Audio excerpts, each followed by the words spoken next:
Hi everyone, आकाश दिस side.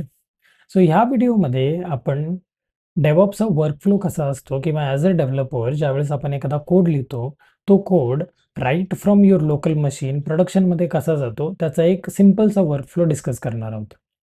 त्याच्याबरोबर कोणते कोणते टूल्स इन्व्हॉल्व्ड असतात आणि ह्या सिरीजमध्ये आपण कोणते कोणते टूल्स बघणार आहोत ते देखील आपण डिस्कस करूया. ऑलराईट, सो लेट्स अज्युम की तुम्ही एका ऑर्गनायझेशनमध्ये काम करता. तिचं नाव आहे ABC आणि त्या ऑर्गनायझेशनमध्ये तुम्ही ॲज अ डेव्हलपर म्हणून काम करता. सो ॲज अ डेव्हलपर तुम्ही डिफरंट डिफरंट फीचर्सवरती काम करणार किंवा डिफरंट डिफरंट प्रॉडक्ट्सवरती काम करणार आणि वाईल डुईंग सो तुम्ही सेट ऑफ कोड पण लिहिणार.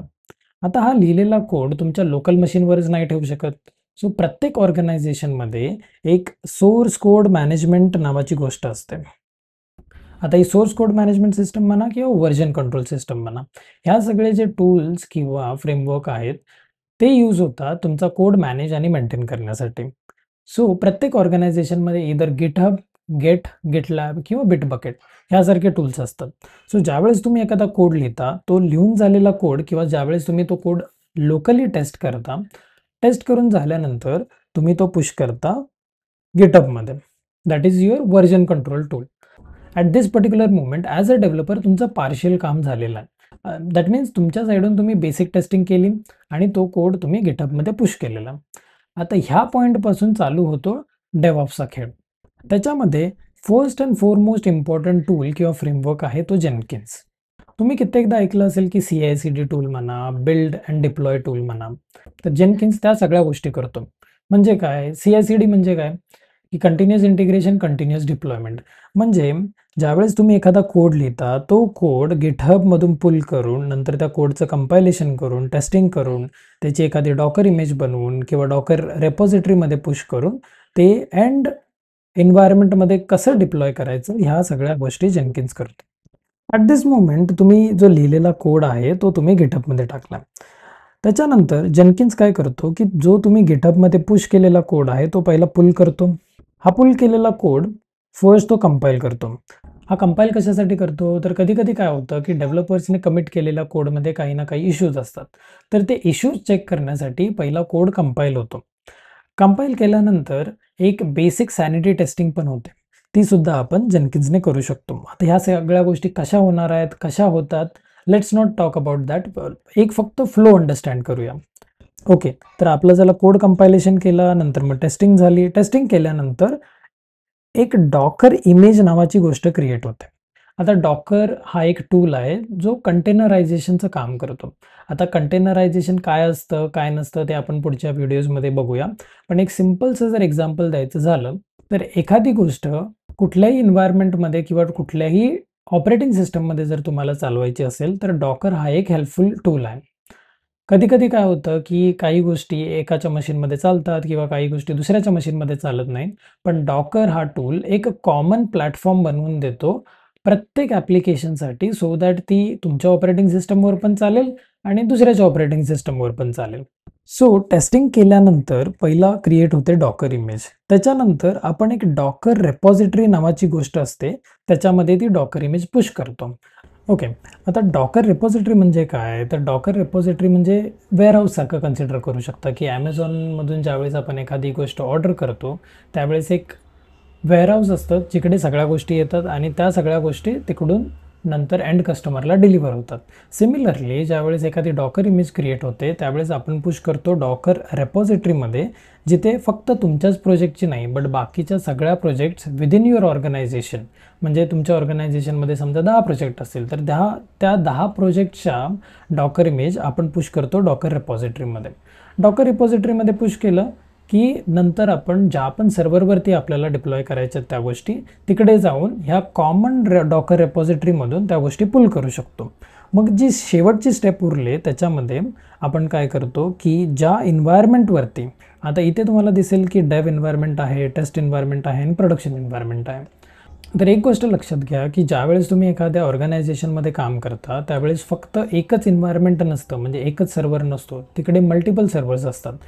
मग डेव्हलपरसाठी एक डिफरंट एन्व्हायरमेंट असतो, टेस्टर्ससाठी एक डिफरंट एन्व्हायरमेंट असतो आणि जे प्रोडक्शन किंवा एंड युजर जो कोणी यूज करणार आहे त्यांच्यासाठी एक वेगळा सर्व्हर असतो. आता ज्या एन्व्हायरमेंटवरती आपल्याला डिप्लॉय करायचं आहे त्या एन्व्हायरमेंटवरती आपण जातो आणि नंतर ही डॉकर इमेज जी आपण इनिशियली पुश केलेली, ती पुश केलेली इमेज आपण इकडे पुल करतो आणि ती डॉकर इमेज रन करतो.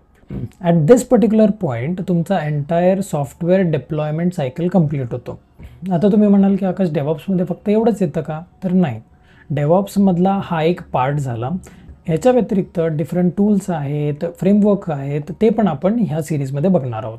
So in a nutshell I hope की तुम्हाला एक सॉफ्टवेअर डेव्हलपमेंट सायकल किंवा सॉफ्टवेअर डिप्लॉयमेंट सायकल कशी असते इन अन ऑर्गनायझेशन हे आता क्लिअर झालं असेल.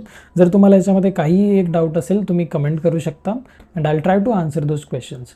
आता talking about the tools and framework which are involved in DevOps, की कुठले कुठले टूल्स आहेत, कुठले कुठले framework as a DevOps engineer मला शिकायला पाहिजेत. तर पहिली गोष्ट, मे बी तुम्हाला या गोष्टीचं नॉलेज असेल किंवा तुम्ही कधी काम केलं नसेल, बट गेट किंवा गिटहब, गिटलॅब, बिटबकेट ह्या सगळ्या गोष्टी डे टू डे लाईफमध्ये ॲज अ डेव्हलपर म्हणून तुम्ही यूज करणार आहात.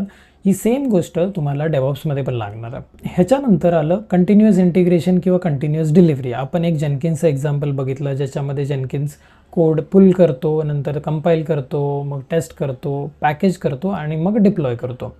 सो त्याच्यासोबत आपल्याकडे भरपूर सारे टूल्स आहेत जे जेनकिन्ससारखंच काम करतं. फॉर एक्झाम्पल जर तुम्ही इकडे बघितलं तर सर्कल CI आहे, गिटलॅब आहे, गिटहब ॲक्शन्स आहे, देन ऑक्टोपस डिप्लॉय म्हणून एक आहे. सो हे जे सगळे टूल्स मेन्शन केलेले आहेत हे सगळे यूज होतात कंटिन्युअस इंटिग्रेशनमध्ये म्हणा, कंटिन्युअस डिलिव्हरीमध्ये म्हणा. ह्याच्यानंतर येतं इन्फ्रास्ट्रक्चर ॲज अ कोड किंवा कॉन्फिगरेशन मॅनेजमेंट. आता ह्याचा मिनिंग काय? Okay, so infrastructure as a code and configuration management ही गोष्ट समजून घेण्याआधी एक डिफरन्स तुम्हाला समजावा लागेल, which is on premise versus cloud. आता ऑन प्रिमाइस म्हणजे काय की एक जर ऑर्गनायझेशन असेल तर त्या ऑर्गनायझेशनमध्ये एक सेट ऑफ सर्व्हर्स त्यांच्या ऑफिसमध्येच असतात. दॅट मीन्स तो त्यांचा असतो डेटा सेंटर. आता हा डेटा सेंटर त्यांची IT टीम सांभाळते. म्हणजे हा कोणता सर्व्हर बाय करायचा आहे, कोणता ऑपरेटिंग सिस्टम इन्स्टॉल करायचा आहे, त्याच्यामध्ये रॅम किती पाहिजे, त्याच्यामध्ये CPU किती पाहिजे, त्याच्यामध्ये कोणत्या टाईपचा नेटवर्क पाहिजे अँड सो ऑन. जर फिजिकली जर तुमच्या ऑर्गनायझेशनमध्ये जर सर्व्हर एक्झिस्ट करत असेल तर त्याला आपण बोलतो ऑन प्रिमाइस. आता ह्याच्या अगेन्स्टमध्ये ज्यावेळेस आपण क्लाउडची गोष्ट करतो त्यावेळेस आपण सगळ्या गोष्टी रेंट करतो. म्हणजे तुम्ही कन्सिडर करा की एक गुगल क्लाउड आहे किंवा AWS आहे. हे जे क्लाउड प्रोव्हायडर्स आहेत ह्या लोकांनी स्वतःचे डेटा सेंटर्स बनवलेले आहेत अक्रॉस द वर्ल्ड आणि हे डेटा सेंटर्स ते लोक यूज करायला देतात आपल्यासारख्या लोकांना ज्यांना मॅन्युअली सर्व्हर मॅनेज करायचे नाही आहेत, मेंटेन करायचे नाही आहेत. सो इन शॉर्ट त्यांचे जे फिजिकल सर्व्हर असतात ते आपण रेंट करतो by paying the bill every month. So this is the major difference between on premise आणि क्लाउड. आता हे IAC किंवा कॉन्फिगरेशन मॅनेजमेंटसाठी का इम्पॉर्टंट आहे? इन्फ्रास्ट्रक्चर ॲज कोड आणि कॉन्फिगरेशन मॅनेजमेंटमध्ये दोन इम्पॉर्टंट टूल आहेत. ते म्हणजे एक आहे टेराफॉर्म आणि दुसरा आहे Ansible. आता हे कशासाठी यूज होतात? तर टेराफॉर्म यूज होतो समजा कधी ना कधी तुम्ही तरी असेंबल केलं असेल किंवा तुमच्या मित्राने कोणीतरी कम्प्युटर असेंबल केलाच असेल. त्यावेळेस आपण कोणत्या कोणत्या गोष्टी कन्सिडर करतो? एक आहे ती हार्ड ड्राईव्ह, मग CPU, मग रॅम किती हवी आहे आणि मग ऑपरेटिंग सिस्टम. ह्या सगळ्या गोष्टी आपण कन्सिडर करतो. आता क्लाउडमध्ये तुमच्या कंपनीमध्ये एकच सर्व्हर असेल ह्याची काही गॅरंटी नसते. There can be multiple server, there can be 1 server और देअर कॅन बी 100 सर्व्हर. आता हे 100 सर्व्हर जर मला मॅन्युअली क्रिएट करायचं असेल तर मला 1 बाय 1 की फर्स्ट सर्व्हर क्रिएट केला, सेकंड सर्व्हर क्रिएट केला, थर्ड सर्व्हर क्रिएट केला, अशी ही प्रोसेस मला 100 सर्व्हरपर्यंत मला फॉलो करावी लागेल, which is pretty hectic task. आता हेच ऑटोमेट करायचं असेल तर आपल्याकडे टूल आहे टेराफॉर्म.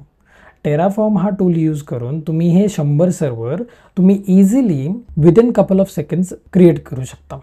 ओके, सो आता टेराफॉर्म समजलं की हार्डवेअर जर बनवायचं असेल तर मी टेराफॉर्मचा यूज करणार. आता बघा Ansibleचा काय यूज? आता हा सर्व्हर बनवल्यानंतर लेट्स से की तुम्ही एक सर्व्हर बनवलेला आहे क्लाउडमध्ये. आता हा सर्व्हर बनवल्यानंतर त्याच्यामध्ये आपल्याला डिफरंट सॉफ्टवेअर इन्स्टॉल करावे लागणार, कारण आउट ऑफ द बॉक्स ज्यावेळेस आपण एखादा सर्व्हर क्रिएट करतो त्यावेळेस सगळंच त्याच्यामध्ये इन्स्टॉल येईल याची काही एक गॅरंटी नसते. त्याच्यामुळे त्या सर्व्हरमध्ये आपल्याला समजा डॉकर इन्स्टॉल करावं लागलं किंवा समजा जेनकिन्स इन्स्टॉल करावं लागलं. सो ह्या गोष्टी जर मला इन्स्टॉल करायच्या असतील आणि ह्या ऑटोमेट करायच्या असतील तर मग मी Ansible यूज करणार. सो आय होप तुम्हाला टेराफॉर्म आणि Ansibleमधला डिफरन्स समजला असेल. टेराफॉर्म हार्डवेअर रिलेटेड आणि जर सॉफ्टवेअर रिलेटेड असेल तर Ansible. ओके, त्याच्यानंतर 2 इम्पॉर्टंट गोष्टी आहेत जे कंटेनरायझेशन किंवा ऑर्केस्ट्रेशनमध्ये यूज होतात, which is Docker and Kubernetes. For time being लक्षात ठेवा की कंटेनरायझेशन आणि ऑर्केस्ट्रेशन ह्या गोष्टीसाठी ह्या 2 गोष्टी यूज होतात. पुढे ज्यावेळेस आपण ॲक्च्युअलमध्ये ह्या 2 टूलचं ट्युटोरियल बघू त्यावेळेस तुम्हाला गोष्टी क्लिअर होतील. आणि last but not the list, monitoring आणि लॉगिंग. प्रत्येक ॲप्लिकेशन जी आपण डिप्लॉय करतो, भले ती आपण ऑन प्रिमाइस एन्व्हायरमेंटमध्ये डिप्लॉय करतोय किंवा क्लाउडमध्ये डिप्लॉय करतोय, आपल्याला ती ॲप्लिकेशन कशी चालते किंवा ती ॲप्लिकेशन प्रॉपरली रन होते की नाही, त्याच्यावरती जास्त लोड आला आहे का, ट्रॅफिक जास्त आलं आहे का, किंवा खूप सारे युजर्स अचानकपणे वाढलेत का, ह्या सगळ्या गोष्टी चेक करण्यासाठी आपल्याला ती ॲप्लिकेशन मॉनिटर करावी लागते. सो मॉनिटरिंगसाठी आपल्याकडे एवढे टूल्स अवेलेबल आहेत. आता तुम्हाला एक क्वेश्चन असेल की आकाश एवढ्या सगळ्या गोष्टी डेव्हऑप्समध्ये आहेत तर एवढ्या सगळ्या गोष्टी शिकायच्या आहेत का? तर आन्सर इज नो. या सगळ्याच गोष्टी आल्या पाहिजेत अशी काही एक रिक्वायरमेंट नाही आहे. यामध्ये प्रत्येक कॅटेगरीमध्ये तुम्हाला एक किंवा 2 टूल जरी आले तरी that is more than enough, because इंडस्ट्रीमध्ये देखील हे जेवढी पण नावं सांगितली तेवढे सगळे टूल ॲट अ टाईम कोणीही यूज करत नाही.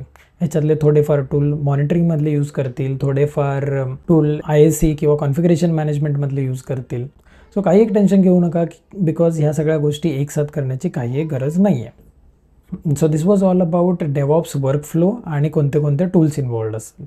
So from the next lecture आपण ह्या गोष्टी प्रॅक्टिकली इम्प्लिमेंट करणार आहोत. सो जर तुम्ही चॅनलला सबस्क्राईब केलं नसेल तर सबस्क्राईब करा. Make sure you like this video. आणि जर तुम्हाला ह्याच्या व्यतिरिक्त अजून कोणता टूल इंटरेस्टिंग वाटत असेल किंवा जर तुम्हाला तो पण कवर करावा असं वाटत असेल तर please mention in the comment and I will see you in the next one. Thank you.